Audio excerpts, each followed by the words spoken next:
Dear children, पिछले दिनों आप सिंपल इक्वेशन का एक्सरसाइज 4.4 पढ़ रहे थे।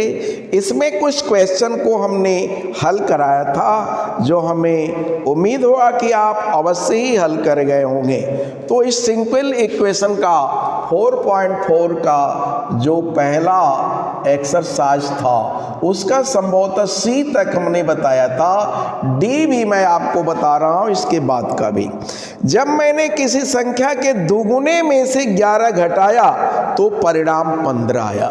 संख्या हमने माना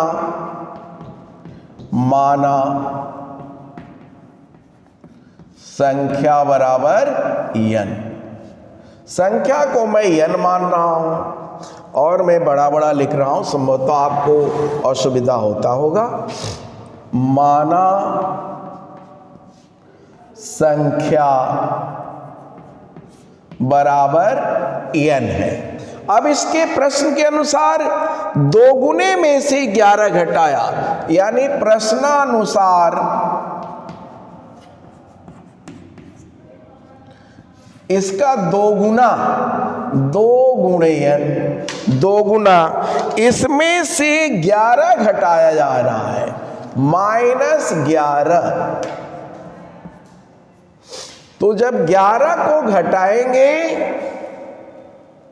तो परिणाम 15 आ रहा है, बराबर 15। संख्या के दोगुने में से 11 घटाने पर 15 आ रहा है, यानी यह कह सकते हैं कि 2n बराबर 15 प्लस 11, दूसरे पक्ष में जाकर के प्लस हो जाएगा। तो 2n का वैल्यू आ गया 26। Therefore n is equal to 26/2k means 13। वह संख्या 13 है।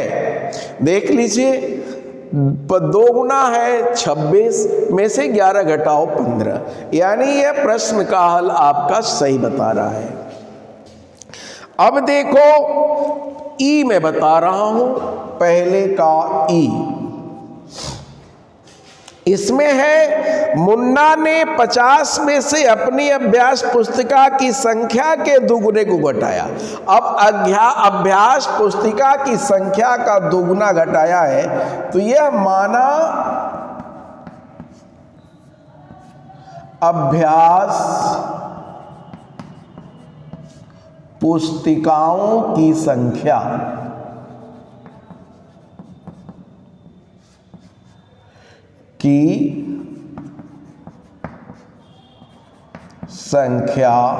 x है। ABCD XYZ जो भी मानना हो मान सकते हैं, उसी के अनुरूप आपका x उसका वैल्यू निकल आएगा। तो माना उसके पास कुल अभ्यास पुस्तिकाएं x है।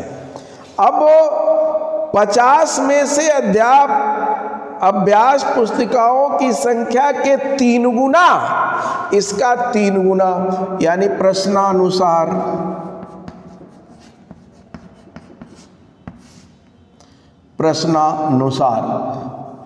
50 में से घटा रहा है 50 - 3n। तो 50 में से अपने अभ्यास पुस्तिकाओं की संख्या के 3 गुना घटाया तो परिणाम 8 प्राप्त हुआ, यानी 50 - 3x बराबर 8 प्राप्त होता है। तो कहा है कि उसके पास कितनी अभ्यास पुस्तिकाएं हैं, या इसी को समीकरण के रूप में आपको रख करके वैल्यू निकालना था, यानी अपनी अभ्यास पुस्तिकाओं की संख्या का 3 गुना 50 में से घटाया तो 8 प्राप्त हुआ।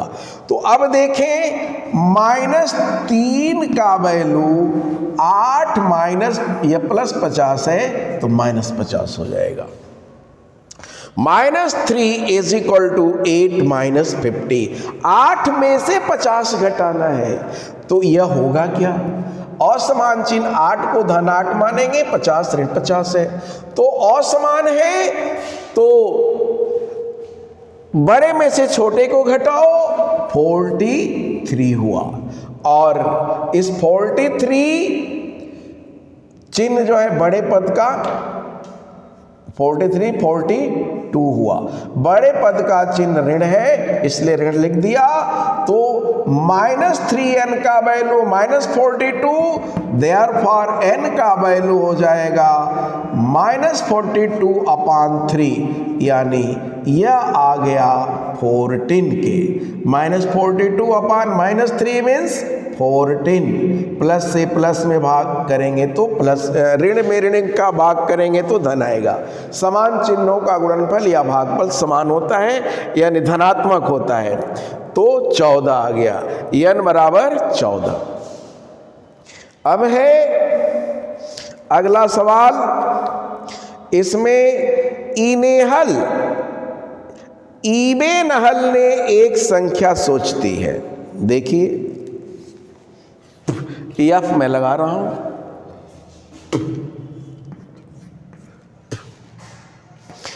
इबेनहल एक संख्या सोचती है, वह उसमें 19 जोड़कर योग से 5 को भाग देती है। 19 जोड़कर योग को 5 से भाग देती है। अब मान लिया कि इबेनहल ने संख्या x सोचा, माना सोची संख्या बराबर x है। इबेनहल ने सोची संख्या x को लिया है, 19 जोड़कर योग यानी प्रश्नानुसार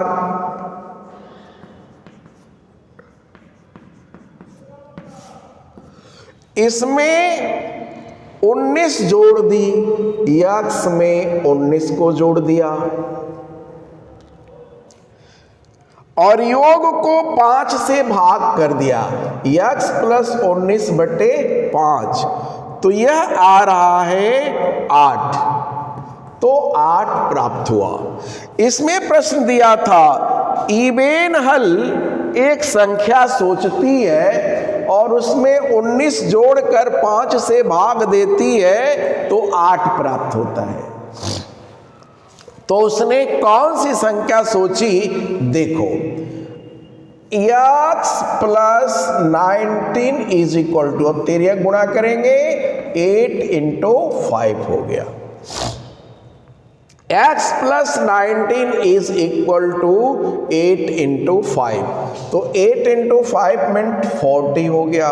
तो x + 19 का वैल्यू आ गया 40। तो अंकीय पक्ष एक तरफ कर लो, तो x = 40 - 90 = 21। यही है इबेनहल द्वारा सोची गई संख्या। एक बार फिर से सुनो, क्वेश्चन था इबेनहल एक संख्या सोचती है और उसमें 19 जोड़कर 5 से भाग देती है तो 8 प्राप्त होता है। लगाने का ढंग, माना सोची गई संख्या x है। अब प्रश्न क्या कह रहा है, 19 जोड़कर 5 से भाग करती है तो 8 आता है, यानी x + 19/5, यानी दोनों में 5 से भाग कर दिया गया तो बराबर 8 आया। तो x + 19 का वैल्यू 8 × 5 होगा, यानी x + 19 = 40। तो x + 19 = 40, देयरफॉर x का वैल्यू 40 - 19 = 21, यानी इबेनहल ने 21 सोचा था। अब है अगला सवाल इसका, अनवर एक संख्या सोचता है, यदि वह इस संख्या के 5/2 में 7 निकाल दे तो परिणाम 23 आता है। देखिए अब इसको कैसे लगाएंगे। अनवर एक संख्या सोचता है, माना संख्या वो सोचा गया है इसका x, माना सोची गई संख्या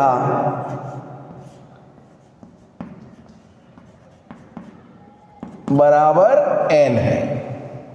n अनवर साहब सोचे हैं। तो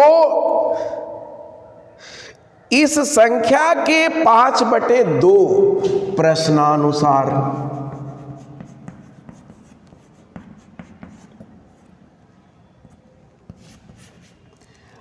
n का 5/2 यानी n गुणे 5/2 मीन्स 5n/2 इसका वैल्यू हो गया।